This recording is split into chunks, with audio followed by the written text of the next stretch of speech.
Dear CA community, हम सब बहुत ही परेशान हैं, थोड़ा-सा शॉक में भी हैं।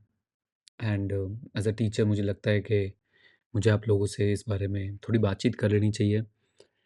मुझे लगता है कि शायद मैं तभी अ, मैंने ऐसा एक्सपीरियंस भी किया है पास्ट में कि अगर कोई दुःख होता है तो जब तक उसको दुःख को मना ना लो, तब तक वो दुःख जो है वो आपको परेशान करता रहता है, ख़त्म करता रहता है। मुझे लगा मुझे आप लोगों से बातचीत करनी चाहिए इस बारे में। अ, ऐना के बारे में हम सब जानते हैं, हम सब ने पढ़ा। एक यंग चार्टर्ड अकाउंटेंट जिन्होंने अभी अपनी प्रोफ़ेशनल जर्नी शुरू ही की थी। एंड हम सबको पता है कि क्या हुआ। मैं उसकी डिटेल्स नहीं जानता हूँ, बट हमने एक यंग प्रोफ़ेशनल को जो है वो खो दिया, राइट?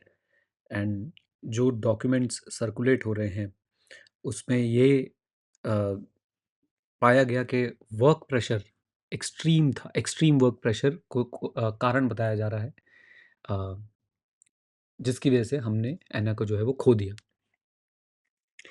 बहुत ही दिल तोड़ने वाली बात है ये। और इसको लेके अभी आप देखेंगे स्पेसिफिकली सीए कम्युनिटी में, वैसे ये एक प्रोफेशन स्पेसिफिक बात नहीं है। सारे प्रोफेशन, चाहे वो एमबीए वाले हों, चाहे वो सीए इन प्रैक्टिस क्यों ना हो, चाहे वो सीए इन जॉब है, चाहे इंजीनियर्स हैं, हर जगह पे एक्सट्रीम वर्क प्रेशर है, राइट? एंड क्योंकि ये सीए कम्युनिटी में ये दुखद घटना हुई, इसलिए हम सीए कम्युनिटी वाले थोड़ा ज़्यादा इससे विचलित हैं। सबसे पहले तो मैं अ, एना की फैमिली, उनके जो दोस्त हैं, उनके जो कलीग्स हैं, उनके लिए मैं आई एम वेरी सैड कि क्या हुआ अचानक से। एंड मैं उनसे प्रार्थना करूँगा, रिक्वेस्ट करूँगा कि प्लीज़ अपना ध्यान रखें इस समय। और क्योंकि सीए कम्युनिटी है, मतलब एक वो यंग चार्टर्ड अकाउंटेंट थी, तो एक कम्युनिटी का लॉस लगता है। एंड यहाँ से बहुत सारी बातें जो है निकल के आती हैं। सबसे पहले मैं सबसे दुःख की बात बता दूँ, आज हम लोग इस चीज़ पे चर्चा कर रहे हैं, शायद 1 हफ्ते बाद ही हम लोग भूल जाएँगे इस बात को। फिर से हम उसी हसल कल्चर और वर्क प्रेशर और उसकी तरफ चले जाएँगे हम सब। मैं अपनी बात भी कर रहा हूँ। मैं कुछ बातें शेयर करता हूँ, अपना पर्सनल एक्सपीरियंस भी आपको बताऊँगा। टीचर्स को भी भाई वर्क प्रेशर होता है, और मैं कहता रहा हूँ कि कोई भी आज की डेट में अगर काम कर रहे हैं, तो आज की डेट में hyper competition, hyper demands of the customer, clients, hyper demands of the employer, इन सब चीज़ों की वजह से ये वर्क प्रेशर जो है वो एक्सट्रीम में चला जाता है। और ऑनेस्टली कुछ लोग शायद इसको बहुत अच्छे से नहीं ले पाते हैं। कुछ लोग अंदर ही अंदर इससे सड़ते जाते हैं, राइट? और कुछ लोग इसको झेल ही नहीं पाते हैं। ये एक इंडिविजुअल पॉइंट भी है। आप में से कई लोग बहुत ज़्यादा वर्क प्रेशर में इस समय काम कर रहे होंगे, फिज़िकल और मेंटल हेल्थ आपकी बहुत ज़्यादा इम्पैक्ट हो रही होगी। तो सबसे पहले मैं तो आपको यही सजेशन देना चाहता हूँ कि प्लीज़ अपनी अपनी ना फिज़िकल हेल्थ को और मेंटल हेल्थ को सबसे ऊपर प्रायोरिटाइज़ करें, सबसे ऊपर, ओके? काम करना है बिल्कुल, लेकिन not at the cost of your physical and mental health. मैं ये नहीं कह रहा कि आप भाई बिल्कुल एकदम परफेक्ट हो जाओ फिज़िकल हेल्थ में, मेंटल हेल्थ में, लेकिन उसको एकदम नेगेटिव मत करो। थोड़ा-सा आप एक अपने फर्म में भी इस बारे में बात कर सकते हैं कि देखिए क्या घटना घटित हुई है। लेकिन एक मेरी रिक्वेस्ट है कि कभी-कभी सही के साथ ना गलत लोग भी सही चीज़ का फ़ायदा उठाने की कोशिश करते हैं, तो इसको एज़ अ एक्सक्यूज़ ना बनाएँ। आपने अपना काम करना है, पक्का करना है, लेकिन अपनी फ़िज़िकल और मेंटल हेल्थ का ध्यान भी रखना है। लेकिन ये ना हो कि आप अपने फ़न के लिए इस चीज़ का जो है वो फ़ायदा उठाने की कोशिश कर रहे हैं कि देखिए जी, फ़िज़िकल मेंटल हेल्थ का ध्यान रखना है, और उधर से आप अपने कुछ और चीज़ों के अंदर इन्वॉल्व हैं। एक और चीज़ मैं बोलूँगा कि जब भी आप ओवरवेल्म फ़ील करें काम से, अपने वर्क प्रेशर से, प्लीज़ आप लोगों से सपोर्ट माँग सकते हैं। ये स्ट्रेंथ है, वीकनेस नहीं है। एक स्ट्रॉन्ग व्यक्ति ही है जो खुल के लोगों से बात कर सकता है, एक वीक व्यक्ति खुल के लोगों से बात नहीं करता है। तो अगर आप, और यार मैं एक बात और बोल दूँ, मैं कोई इस मैटर पे एक्सपर्ट नहीं हूँ, कुछ गलत बोल जाऊँ तो भाई पहले ही माफ़ी माँग रहा हूँ। बस मैं अपने थॉट्स आपके साथ शेयर कर रहा हूँ। तो अगर आप एक स्ट्रॉन्ग व्यक्ति हैं, तो मुझे लगता है कि ये अगर आप दूसरों से सपोर्ट माँगते हैं, तो it's a sign of strength, okay? कुछ इंटरेस्ट आप आउटसाइड दी वर्क लाइफ़ भी जो है डेवलप कर सकते हैं। कुछ नहीं तो अच्छी किताबें पढ़ना, अच्छे पॉडकास्ट सुनना, राइट? दोस्तों के साथ बाहर जाना और भी बहुत सारी चीज़ें हो सकती हैं, किसी स्पोर्ट में आप पार्टिसिपेट कर सकते हैं। आजकल वो बॉक्स क्रिकेट और बहुत बहुत सारे ऐसे स्पोर्ट्स बहुत लोकली ऑर्गेनाइज़ होने लग गए हैं, आप उसमें भी पार्टिसिपेट कर सकते हैं, है ना? तो आपको एक कंप्लीट लाइफ़ जीने की कोशिश करनी है। मुझे पता है कि परफेक्ट नहीं हो पाएगा कोई भी। और एक चीज़ और भी समझिए पर्सनल लेवल पे कि you are not a success machine. हम लोगों को हैबिट बन गई है इंक्लूडिंग मैं, जब मैं हम बोलता हूँ तो उसके अंदर मैं भी हूँ, मैं भी ही हूँ इसके अंदर। हम लोगों को हैबिट बन गई है कि हमें ना सक्सेसफुल होने की हैबिट बन गई है। हर बार हमें सक्सेस चाहिए, हर दिन, हर क्षण, हर दिन हमें कुछ ना कुछ सक्सेस चाहिए। तो life is much more than becoming a success machine. एक अगर आप लॉन्ग टर्म सस्टेनेबल करियर बनाना चाहते हैं, तो आपको अपने आप को सही रखना पड़ेगा। आपको लंबे समय तक चलना पड़ेगा, है ना? अगर आप करियर की बात भी करते हैं, तो आपको लंबे समय तक चलना पड़ेगा और ये आपका एक पर्सनल डिसीज़न है कि आप कितना ट्रेड ऑफ करते हैं। ये आपका एक पर्सनल डिसीजन है कि आप अपनी मेंटल हेल्थ, फिजिकल हेल्थ को कितना ट्रेड ऑफ करते हैं अपने करियर ग्रोथ के लिए, अपने करियर एस्पिरेशन के लिए और कितना बैलेंस कर पाते हैं। तो ट्रेड ऑफ और बैलेंस ये आपको सीखना है। सपोर्ट लेना ज़रूरी है, कम्युनिकेट करना ज़रूरी है अगर आपको कोई भी दिक्कत महसूस हो रही है तो। ओके। अ, अब यहाँ पे एक पर्टिकुलर ऑर्गेनाइजेशन की बात हुई। मैं नहीं जानना चाहता मतलब मैं ये बोलना चाहता हूँ क्या सिर्फ़ एक वही ऑर्गेनाइजेशन है, हम सबको पता है उसका नाम, जो इस तरह का वर्क कल्चर जो बताया जा रहा है वो फॉलो करती है। मेरे हिसाब से हर एम्प्लॉयर को इंक्लूडिंग द सीए फर्म्स आप मानिए मेरी बात को मैं बहुत एक्सपीरियंस से बहुत स्टूडेंट से बातचीत करता हूँ इस बारे में और उसके बाद आप तक ये चीज़ पहुँचा रहा हूँ। किसी भी लेवल की सीए फर्म हो कहीं पे भी ये काम हो सकता है, कहीं पे भी। इतना वर्क प्रेशर हो सकता है कि एक आम इंसान गिव अप कर दे, राइट? तो ये हमारी सबकी रिस्पॉन्सिबिलिटी हुई ना कि हम जितनी भी एम्प्लॉयर्स हैं, हम सब कभी-कभी मेंटल हेल्थ पे चर्चा कर लें, कभी वर्कलोड्स को असेस कर लें, कभी खुलने का मौका दें अपने टीम मेंबर्स को अपने साथ, कि आप वो आके हमसे कोई चर्चा करना चाहते हैं तो कर सकते हैं, है ना? थोड़ा एक आधी कोई मंथली या क्वार्टरली सही कोई एक अच्छी वर्कशॉप करा दी, कुछ अच्छा आउटिंग पे ले गए।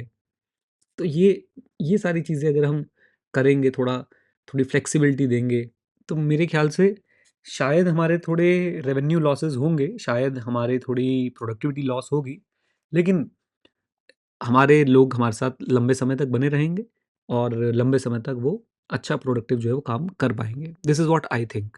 तो ये कलेक्टिवली सबकी रिस्पॉन्सिबिलिटी है। एम्प्लॉयर जिसमें CA firms including the big force ये सबकी रिस्पॉन्सिबिलिटी है कि भई इतना भी प्रेशराइज़ ना करें और सबसे बड़ी रिस्पॉन्सिबिलिटी इसमें हर इंडिविजुअल की है कि वो देखे कि वो कितना ट्रेड ऑफ करने के लिए तैयार है, कितना प्रेशर वो ले पा रहा है, कहाँ तक वो बैलेंस कर पा रहा है, राइट?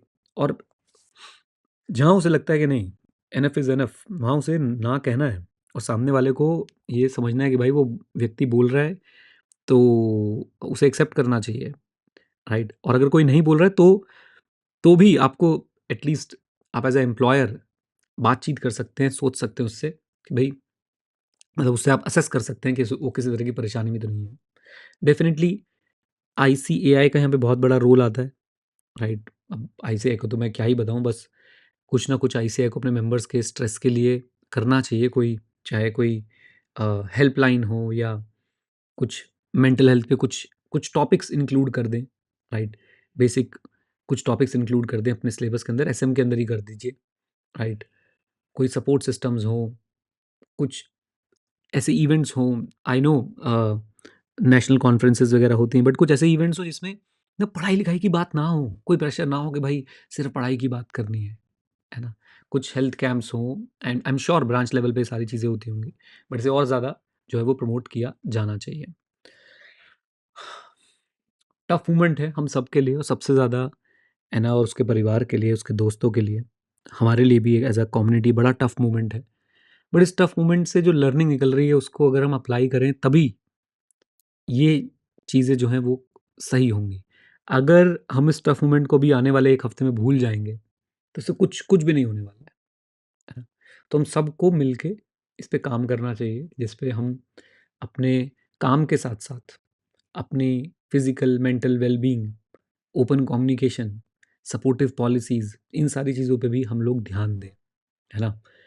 एंड प्लीज़ आपसे मेरी एक रिक्वेस्ट है, ज़रा-सा भी अगर आपको कोई नेगेटिव थॉट है या कोई प्रेशर है, आप अपने घरवालों से बात करें, घरवाले नहीं समझते अपने दोस्तों से बात करें, आपके मेंटर होंगे उनसे बात करने की कोशिश करें जो रेगुलरली आपके टच में रहते हैं, है ना?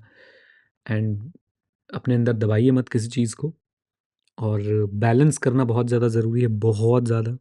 ट्रेड ऑफ आप डिसाइड करें कि आप कितना ट्रेड ऑफ करने के लिए तैयार हैं, है ना? चलिए, एक बात मैं आपसे और बोलता हूँ जाते-जाते, बहुत ध्यान से सुनिएगा इस बात को, पहली बात तो यहाँ तक बहुत कम लोग पहुँचे होंगे, बट अगर आप इस मोमेंट पे भी इस वीडियो में बने हुए हैं, आप एक बात और समझिए, एज़ अ पर्सन आपने खुद कभी रिस्पॉन्सिबल नहीं बनना है किसी की लाइफ़ में ज़रा से भी स्ट्रेस के लिए। अब आप कैसे जाने-अनजाने में बन जाते हैं एक अ, किसी की लाइफ़ में स्ट्रेस के लिए रिस्पॉन्सिबल। आपने कुछ सोशल मीडिया पे किसी व्यक्ति का पोस्ट देखा, कोई फ़ोटो देखी, कोई वीडियो देखा, आपने उसके लिए बहुत नेगेटिव कमेंट कर दिया या बहुत मीन कमेंट कर दिया उसकी बॉडी को लेके, उसके प्रोफ़ेशन को लेके एंड यू डोंट नो कि उसको वो कहाँ पे जाके हर्ट हो रहा होगा और वो कैसे उससे जो है वो कोप अप करेगा, राइट?